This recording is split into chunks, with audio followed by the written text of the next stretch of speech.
My family thought I dropped out of my virology program. I stood quietly at my brother's Global Health Awards ceremony. Then his director spotted me and said, "Doctor, you're here?" The crowd fell silent. My father turned pale. He had no idea I lead a top-tier biosecurity task force.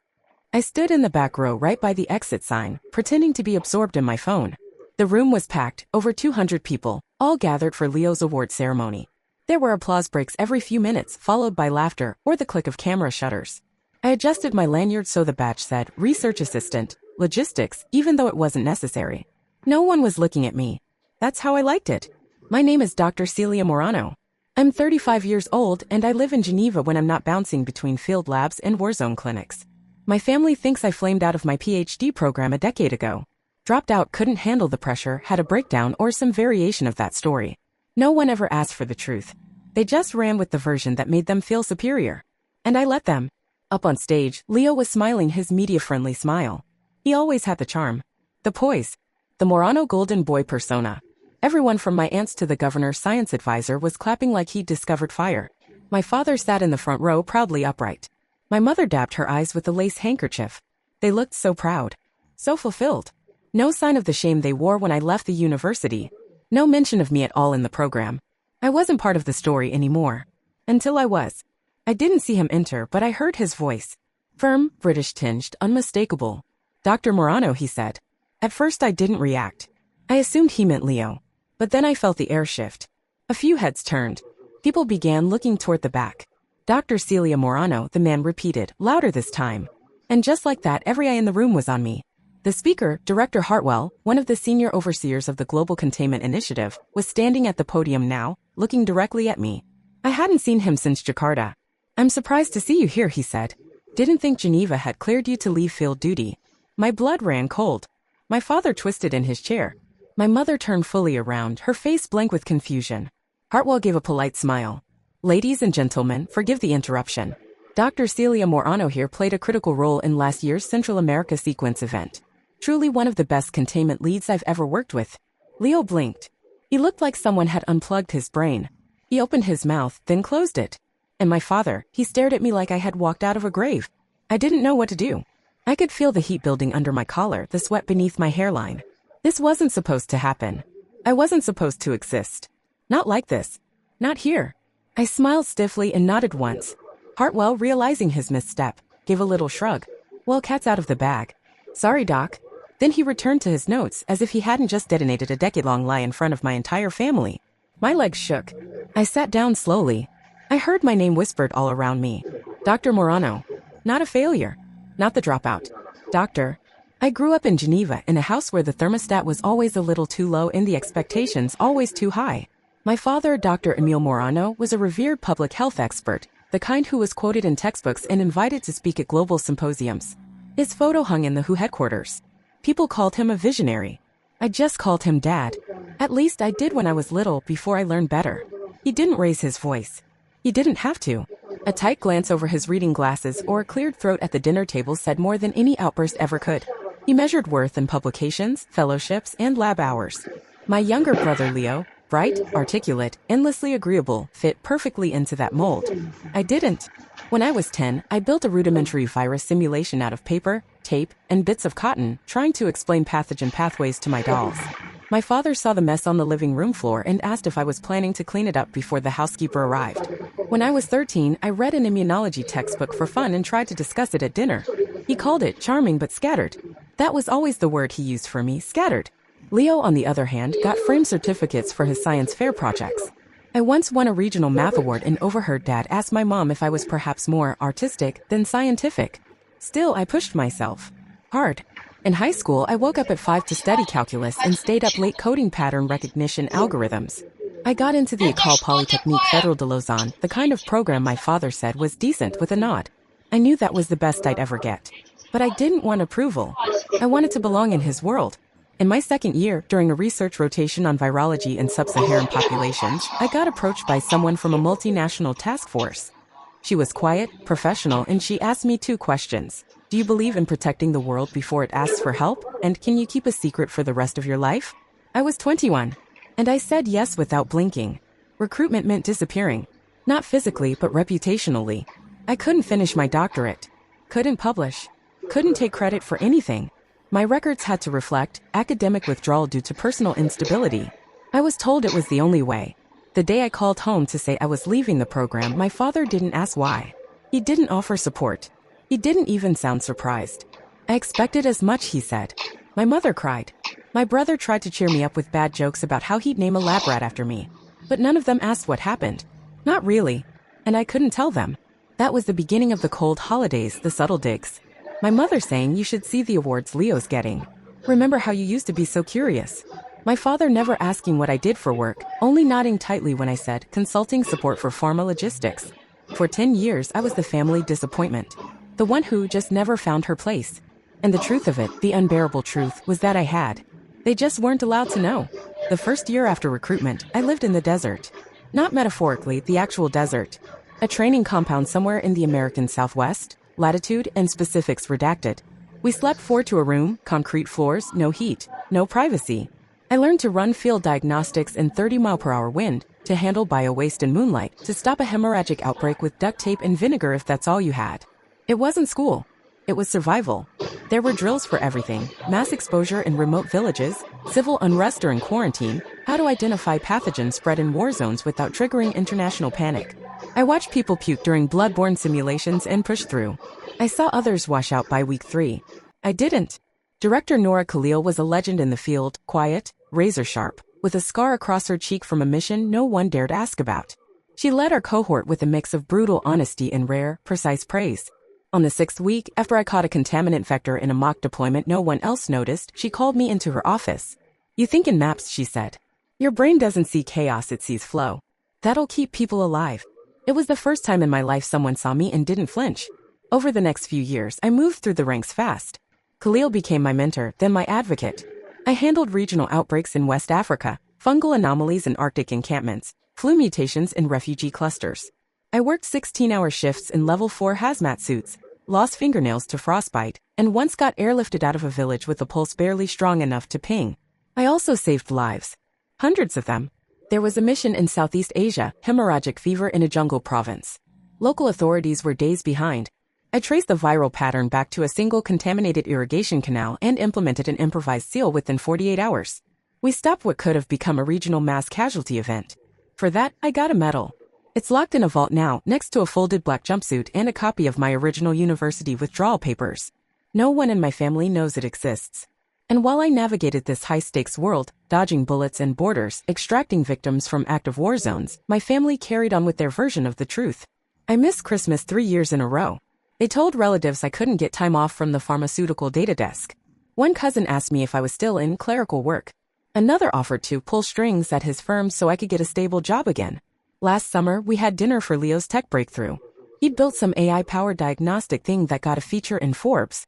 My father gave a toast so glowing it could have powered the Eastern grid. When it was over, he turned to me and said, "You know, Leo says you're doing support work now. Must be nice to stay off your feet." I smiled and took a sip of wine. That week, I'd been off my feet because I was confined to a decontamination pod for 72 hours after escorting a contaminated pediatric patient from a containment breach in Sudan. I hadn't eaten solid food in 5 days. But sure, off my feet.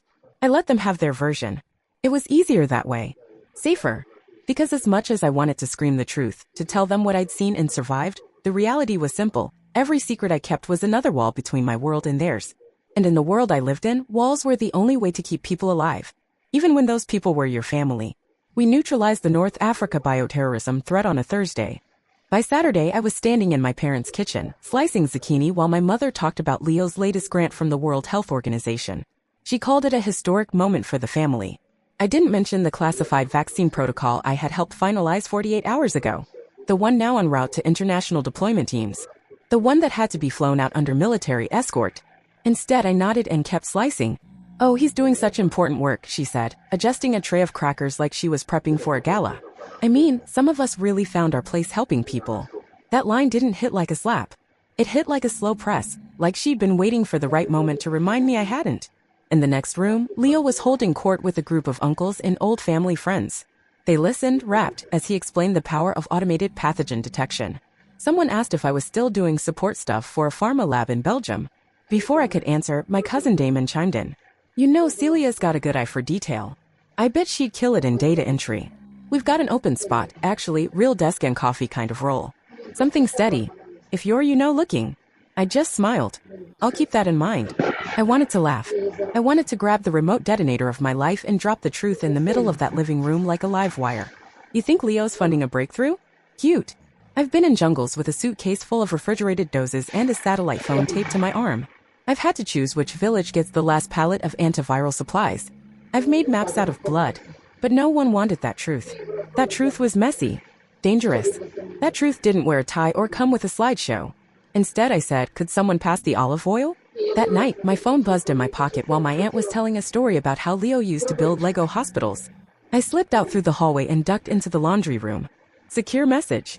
Tier 2 alert. Rapid response team deploys within 6 hours. Eastern European border zone.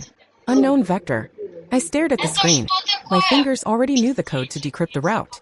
My heart was already preparing for the weight of the duffel. The long ride in a black van with no license plates. I stepped back into the kitchen and said, sorry work thing. Gotta cut out early. My mother raised an eyebrow. Again? I nodded, grabbing my coat. Just logistics. She sighed. You really should find something more consistent, honey. Something serious. I didn't respond. I just smiled. No one asked why I always had to leave. No one ever thought to wonder what was on the other end of those calls. To them, I was just Celia, the underachiever. The flake. And that's what I let them believe. Because the only way to keep saving the world was to let them keep thinking I couldn't even save myself. Leo's international recognition ceremony wasn't really my scene. The gala was all suits, champagne, and forced smiles, the kind of event I usually avoided. But this time I went. I sat alone in the back row, wearing plain clothes, careful to blend into the crowd like I was just another face in the room. No one was supposed to know who I really was.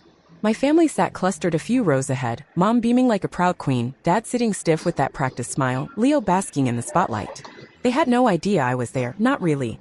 As the speeches rolled on, I kept my eyes on the exit, waiting for the moment I could slip away unnoticed. Then it happened. A tall man in a sharply tailored suit approached from the front of the room and paused right beside me. I looked up. It was Director Hartwell from my task force.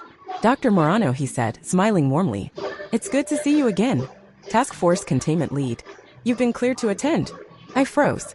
The room, which had been buzzing with polite chatter, fell silent. Heads turned. Eyes narrowed. My mother's mouth went dry. Dad's jaw slackened. Hartwell continued, oblivious to the growing tension. Your work on the Brazil containment operation was exemplary. Truly saved thousands of lives. Slowly, a few colleagues joined him, others from the task force who recognized me, who knew what I actually did. Whisper spread. Cameras shifted focus. Leo looked up at me, confusion and something like betrayal flickering across his face. My father stared as if trying to process a ghost come back to life. I was outed. There was no hiding anymore. No pretending. Someone in the crowd asked, is this really Celia Morano? I thought she dropped out of school. Another voice murmured, so all those stories were lies? I swallowed hard. I nodded. I'm sorry, I said quietly, feeling the weight of a decade's silence crushing down on me. The applause that followed wasn't for Leo anymore. It was for me, the doctor, the operative, the woman they dismissed. My mother's eyes glistened with tears. My father's gaze didn't waver. Leo, still stunned, whispered, I had no idea. And just like that, the family I thought I'd lost was looking at me differently. Not as the failure, but as someone they never really understood. For the first time in 10 years, I felt seen. But seeing came with its own kind of pain. Because I knew things could never go back to the way they were. I was finally visible, but still trapped between two worlds. And I wasn't sure if I was ready to bridge that divide. After the ceremony, my family cornered me in the hallway. My father's face was tight with disbelief, his usual calm replaced by a storm I hadn't seen in years. Why didn't you ever tell us? He demanded, voice low but shaking. Why did you let us believe you failed? I took a deep breath. It wasn't my choice, Dad. Operational secrecy. If I'd said anything, it would have risked lives. Not just mine, but thousands. Mom's eyes filled with tears. We thought you gave up. We thought you were broken. I wanted to shout that I wasn't broken, but the truth was more complicated. I was shattered in ways they couldn't see, carrying burdens I wasn't allowed to share. Leo stood beside them, piecing it all together, my absences, the scar on my forearm I'd always hidden, the vague excuses. You were in danger, he said softly. Not just failing classes. Their disbelief turned to stunned silence. The weight of what they hadn't known settled over us. I felt relief and dread twisting inside me. Relief that maybe finally they understood. Dread because this new reality meant we had to navigate a different kind of relationship, one built on partial truths and shadows. My father's voice cracked as he said, we were so wrong about you. I nodded, feeling the fragile threads of connection begin to weave again. But I knew the road ahead would be slow, filled with questions I couldn't answer and truths I couldn't share. That night, I left the ceremony with my family watching from the distance, their faces a mix of apology, confusion, and awe. I carried a strange sense of relief, like stepping out of a long, suffocating shadow into a light that was bright but uncertain. For the first time in years, we were all forced to see each other clearly. And that scared me more than any secret mission ever had. A few days later, Leo invited me to a dinner he was hosting, a small celebration for his award. I wasn't sure if I was ready, but I went anyway, hoping maybe we could start to rebuild something. We sat around the table, plates half empty, the usual hum of family chatter. But this time, the focus shifted. Dad cleared his throat. Celia, I've been thinking about your promotion.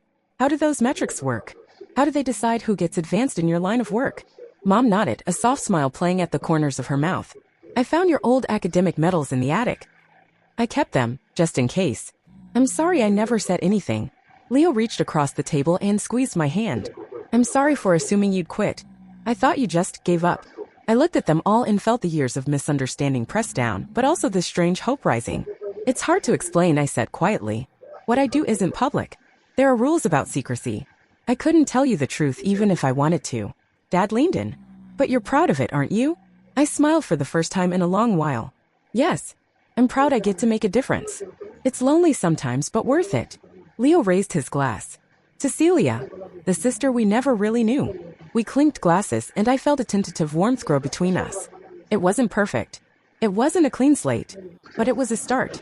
For the first time, my family was seeing me, not the ghost of failure, but the woman I'd become. And maybe, just maybe, that was enough to begin healing what had been broken for so long. Weeks later, the annual family reunion barbecue was held at my parents' house, a sprawling garden where summers had always felt too long and filled with awkward silences. This time, though, something was different. Dad stood near the grill, flipping burgers with an ease I hadn't seen in years. When he spotted me, he called me over. This is my daughter, he said loudly enough for a few neighbors to hear, head of a global disease task force. I blinked, caught off guard by the pride in his voice. Mom had rearranged the living room, too. She'd subtly displayed a few non-sensitive awards of mine, photos of international teams, medals from previous missions, certificates I hadn't even seen in years. Leo joked, nudging me lightly, you used to disappear every flu season. Now I get it, you were probably in some war zone. The tone was lighter than I expected, more playful than resentful. Old dynamics had softened, the invisible wall between us cracked just enough to let some sunlight through. I stayed cautious. Trust wasn't rebuilt overnight. But standing there, watching my family acknowledge the woman I'd become with something close to pride, I allowed myself to hope. Maybe partial truths could lead to full trust someday. Maybe we could finally move forward. It was still a long road, but for the first time in a decade, it felt like we were walking it together. The promotion came unexpectedly, like a quiet nod in a room where I'd always been invisible. Deputy Director of Containment, a role reserved for veterans twice my age with decades of field experience. And yet here I was. For the first time, my family was invited to the ceremony. They sat together in the audience, watching as my name was called, not as a failed dropout, not as the forgotten sister, but as Dr. Celia Morano, the Deputy Director. Mom's eyes filled with tears. Dad shook my hand firmly, then pulled me into a hug that held years of unspoken apologies. Leo smirked from the row behind them, saluting me playfully with a whispered, Dr. Morano. Standing on that stage, looking out at faces that mattered, I felt a strange mix of pride and vulnerability. The shadows of secrecy still lingered. There were things I couldn't share, missions I couldn't talk about, but for the first time, I was visible. Not just to the world, but to my family. And maybe that visibility was the recognition I'd been craving all along. It wasn't perfect. The full details remained in the shadows. But it was enough. Enough to begin healing, enough to rewrite what family meant to me. And standing there, beneath the harsh lights and applause, I finally understood that sometimes being seen, even partially, is the greatest victory of all.